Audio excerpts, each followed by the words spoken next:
Penguin Random House Audio presents The Harvest Man, a novel of Scotland Yard's Murder Squad, by Alex Grecian.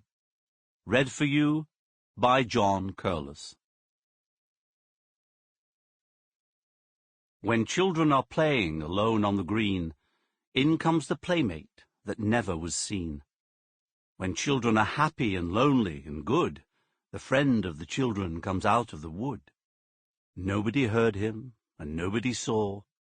His is a picture you never could draw, but he's sure to be present abroad or at home, when children are happy and playing alone.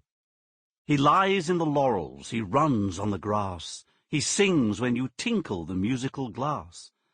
Whene'er you're happy, and cannot tell why, the friend of the children is sure to be by. He loves to be little, he hates to be big. 'Tis he that inhabits the caves that you dig. 'Tis he, when you play with your soldiers of tin, that sides with the Frenchman and never can win. 'Tis he, when at night you go off to your bed, bids you go to sleep and not trouble your head. For wherever they're lying, in cupboard or shelf, 'tis he will take care of your playthings himself.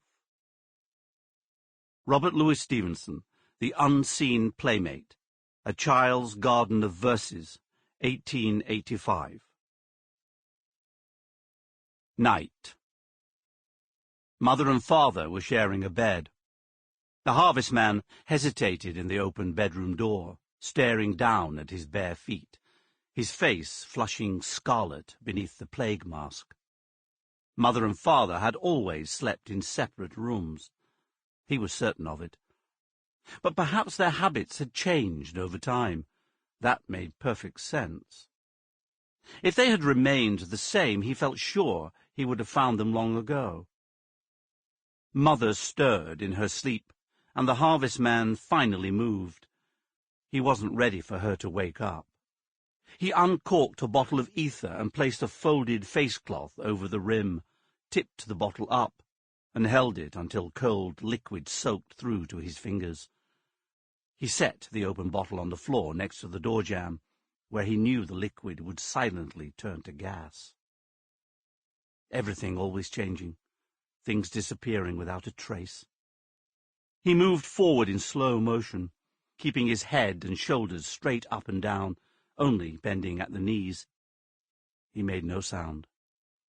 Mother stirred again, rolled onto her back, and the harvestman moved around the foot of the bed to her side. He preferred to deal with father first. Father was bigger and stronger, and if he woke early, he always caused trouble. But father was snoring, and mother was moving, on the verge of waking. Better to tend to her. He knelt by the bed and gazed at mother's sleeping face. The room was dark, but the window was open, and the moon shone bright. He could see well enough even through his thick lenses. Mother was pretty. He thought she had always been pretty, but she didn't look like he remembered. It took him a moment to categorize the differences. Fortunately, he had a very good memory for faces. Mother's nose was slightly larger now, and was turned up at the tip. Her eyes were spaced closer together, and her lips were thinner. She had lost a little weight, and her forehead was wider, her hair a different colour, her neck longer, her cheekbones more prominent. He shook his head, and the heavy beak at the front of his mask moved back and forth. Why did they always make so much work for him? They shouldn't change so very much. It always made him cross. Mother opened her eyes, and they were not the same colour as he remembered. He hesitated, confused. But when she opened her mouth, he clapped the ether-soaked cloth over it, held it tight to her face. She struggled for a moment, then relaxed, and her arm fell limp over the side of the bed. He picked up her hand and placed it on her chest. Around on the other side of the bed, father shifted his position, and so the harvest man leaned far across mother's limp body, stretched out his arm, the moist cloth pinched between the ends of his two long Sample complete. Ready to continue?